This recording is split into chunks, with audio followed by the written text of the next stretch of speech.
제 왼쪽에 로제타 스톤이 있습니다. 저건 로제타 스톤의 뒷면입니다. 지금 제가 여기서 설명하는 것들은 워낙 저게 유명해서 많은 사람들이 보고 브리티시 뮤지엄에 아까 800만 개의 유물이 있다고 그랬잖아요. 다른 거 다 포기하고 하나만 갖겠다라고 했을 때 얘네들이 선택한 게 로제타 스톤이에요. 그래서 어쨌든 로제타 스톤에 대해서 설명을 좀 하고 넘어갈 겁니다. 저것들이 유명한 것들이 뭐냐면 저 로제타 스톤을 발굴함으로 인해서 어떤 일이 발생되냐면 이집트하게 생겼어요. 이집톨로지라는 학문이 생겼습니다. 그 전까지는 이 이집트의 하이로글리프라고 하는 상형 문자를 해석을 못 해냈어요. 근데 나폴레옹 군대가 이집트까지 가서 진지를 구축합니다. 그거 동네 이름이 로제타예요. 그 진지를 구축하는 가운데 총 안 맞으려고 댐프 안 맞으려고 막 돌들을 쌓아 올렸는데 그 중에 하나 돌을 거기 있던 좀 똑똑한 장교가 본 거예요.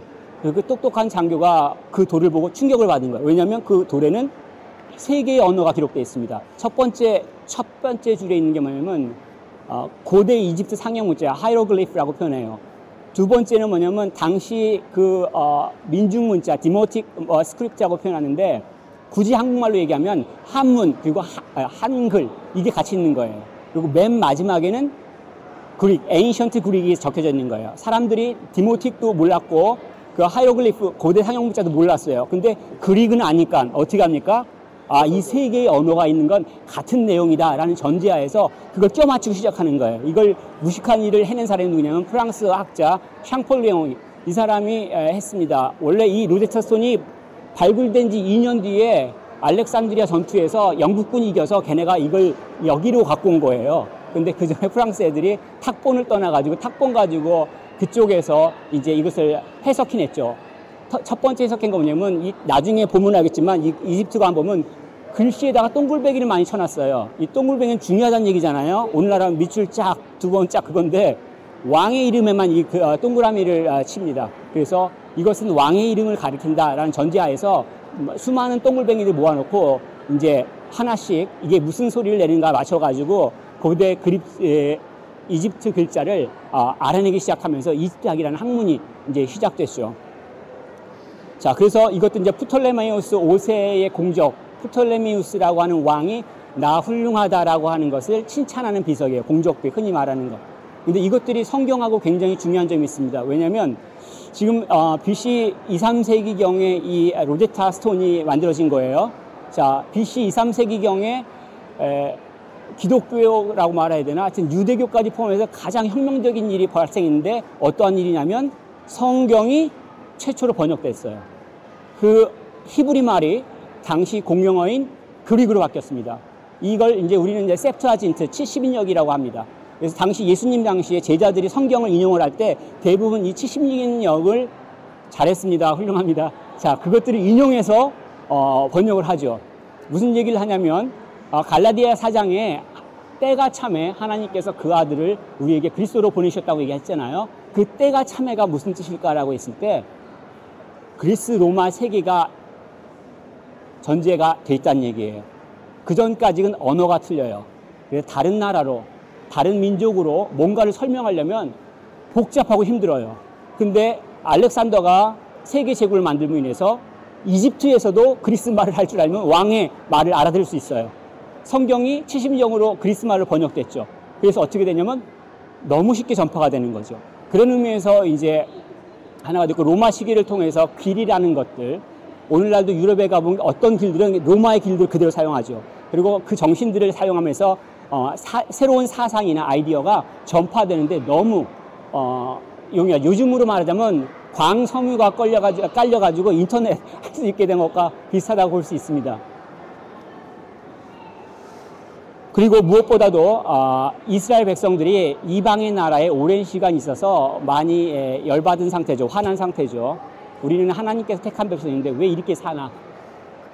페르시아로부터 그리고 그리스로부터 로마로부터 그래서 어떤 사람들 자기가 구원하려고 애를 쓰죠. 그 방식들이 이제 질럿이라든가 여러 가지 방식도 어떤 사람은 다 싫어. 나는 그냥 현실 내가 밥 먹고 사는 게 제일 중요해. 그런 사람들 있죠. 대제사장 같은 사두개인들. 이러면 안 된다. 하나님께서 하신 말씀 잘 지키자. 그래야지 우리가 복받지 않겠냐. 이런 바리새인들이 등장하죠. 근데 공통점 점들은 뭐냐면 그 어떠한 방법으로도 본인들이 세상을 바꾸지 못했어요. 심지어 바리새인들도 율법을 지켜서 하나님 나라를 못 만들었죠. 여전히 식민지죠. 그때 누가 필요하겠어요? 이것도 안 되고 저것도 안 되면 하나님께서 하실 일이 필요하죠. 그때 하나님께서 그리스도를 보내셨다고 하는 것들이 때가 참회라는 것들로 해석할 수 있습니다. 그래서 이 로제타 스톤을 보시면 되는데 어쨌든 간 유명한 거니까 앞에서 글자가 3개 있는 것만 보시고 다음 번으로 넘어가겠습니다. 요즘에 제가 우연한 기회에 광민수라는 사람의 유튜브를 보게 돼서 제가 잠깐 언급을 했으면 좋겠습니다. 먼저 출애굽 시기부터 얘기했으면 좋겠는데 지금 제가 있는 기준으로 왼쪽에 있는 그 바로가 람세스 2세예요. 우리가 봤던 그 영화 이집트 왕자에서 나왔던 람세스가 저 왕이에요. 자, 저 왕의 지금 오른쪽 가슴에 구멍이 났죠. 왜 났을까요? 그렇지, 예, 옮기느라고. 자, 지금 어떤 사람들은 저 람세스 2세 때 출애굽을 한 거 아닌가라고 얘기를 합니다. 그 근거는 뭐냐면 피람세스라고 하는 지역을 발굴을 했는데 거기에 이 람세스 왕의 이름이 나온 거예요. 그래서 성경에서 보면은 이스라엘 백성들을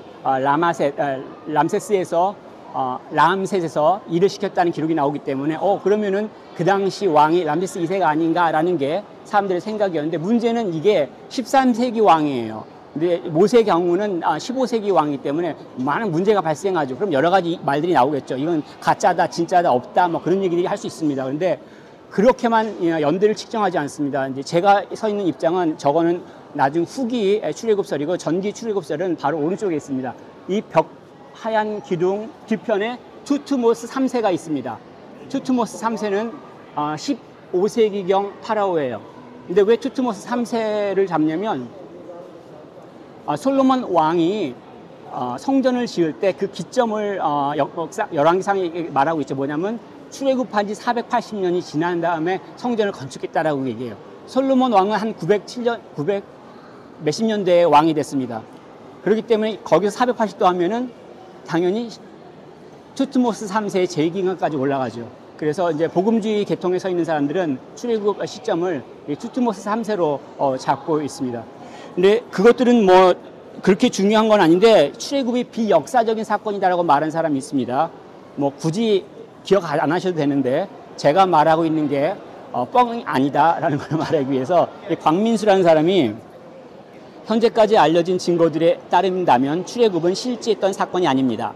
고고학적으로나 문헌 기록 차원에서나 출애굽이 역사적으로 발생한 사건이라는 증거는 확인된 적이 없습니다. 피람세스라고 명명된 신도시를 건설한 것은 역사적 사실이나 그 과정에서 팔레스타인 출신들이 투입되었다는 것은 전혀 확인되지 않았습니다. 자, 어때요? 이 표현이 쉽게 얘기하면 출애굽은 역사적인 사건이 아니다 이거죠. 근데 표현이 굉장히 멋있지 않아요? 공부 좀 한 사람 같지 않아요? 사실 이 사람은 옥스퍼드에 공부하고 더람에서도 공부하고 이 브리티시 뮤지엄에서 볼런티어로 큐어리스를 좀 잠시 동안 했던 사람입니다. 그리고 어린 시절에 애굽에서 시간을 보내서 언어에 굉장히 뛰어나요. 무식한 사람 아니란 얘기예요. 자, 그러면 우리는 이걸 받아들여야 돼요. 출애굽은 역사적인 사건이 아니에요. 우리가 역사라는 걸 얘기할 때 어떻게 역사냐면 기록과 유물이 있어야 돼요. 그죠? 자, 기록과 유물이 없으면 역사적인 사건이 아니에요. 기록과 유물이 안 남아 있어요. 그러면 역사적으로 발생하지 않은 거예요. 그렇죠? 우리가 갖고 있는 기록과 유물이 과거에 일어났던 모든 일을 기록한다고 생각한다면 오해예요. 제가 일기를 쓰잖아요. 오늘 일어났던 일, 누구 만났다, 무슨 일 했다. 이걸 다 적어놓은 게 내가 오늘 했던 모든 일을 다 할 수 있는 거예요? 아니란 얘기죠. 무슨 얘기냐면 내가 갖고 있는 기록과 유물이 과거의 모든 역사를 사실이다, 아니다라는 말하기에 굉장히 제한적이라는 것을 기억할 필요가 있어요. 학자라고 말할 수 있지만 표현은 학자적이지만 말하고 있는 논지는 신앙적이에요. 무신론에 가깝다고 볼 수 있습니다. 어쨌든 간에 두 번째, 하피루라는 단어가 등장합니다. 어디냐면 아마르나라는 편지가 있어요. 그러니까 게세르 관리가 있었는데, 그러니까 게세르가 어디냐면 예루살렘하고 텔아비브 중간 정도의 지역이 있습니다. 거기 게세르 관리가 BC 14세기경에 파로한테 편지를 쓴 거예요. 점토판으로. 지금 하피루라는 존재들이, 그러니까 이름이 하피루예요. 하피루가 너무 강해서 우리를 멸망시키려고 있으니까 파로 제발 군대를 보내서 도와주세요 하는 SOS 편지를 보낸 거예요. 자, 14세기 가나안 지역에서 강한 민족 누구예요? 여호수아가 이스라엘 백성을 이끌고 정복하고 있었던 시기죠. 그러면 지금 이 관리는 이스라엘 민족을 뭐라고 표현했어요? 하피루. 근데 셈조고를 좀 아는 사람들은 알겠지만 세머는 모음이 없어요. 자음만 씁니다. 그러면 히브리가 그래요. 나중에 내셔널 갤러리에서 한번 보여드리겠습니다. 자음 가지고 발음을 못해요. 그렇기 때문에 서기관들이 능력 있고 권력을 받는 거예요. 왜냐면 자기들만 읽을 수 있으니까. 어쨌든 간에 이 하피루라는 단어에서 모음을 다 빼봐요. 그러면 어떻게 발음이 돼요? 자음은 치환될 수 있죠. 그러면 히브리하고 예. 그래서 이것을 하피루가 히브리를 가리킨다고 말하는 사람도 있습니다. 물론 이건 전부 진실이라고 말하기 좀 어려워요. 뭐냐면 이건 이집트 사람 입장에서 쓰여진 글이에요. 그렇기 때문에 이집트 사람 입장에서 이방인 할 수 있으면은 그리스 사람도 이방인이고 저쪽 페르시아 사람도 이방인이고 영국 사람도 이방인이에요. 그래서 누구를 가리키는 건지 문맥에 따라서 결정될 필요가 있습니다. 하지만 적어도 최소한 이 편지를 통해서 이 이스라엘 사람이 하피루라는 단어로 사용됐다면 당연히 그리스 나머지 모든 문서나 기록 가운데서도 하피루라는 걸 통해서 이것들이 존재했는 것들, 또 이것들이 어떤 일을 했다는 것들이 밝혀져야지 있다 없다라고 말하는데 더 신빙성을 얻을 수 있다는 얘기예요. 자, 여기서 마치고 우리는 좀 위층 이집트의 사자의 서 유명한 책입니다. 그거 설명하러 가겠습니다.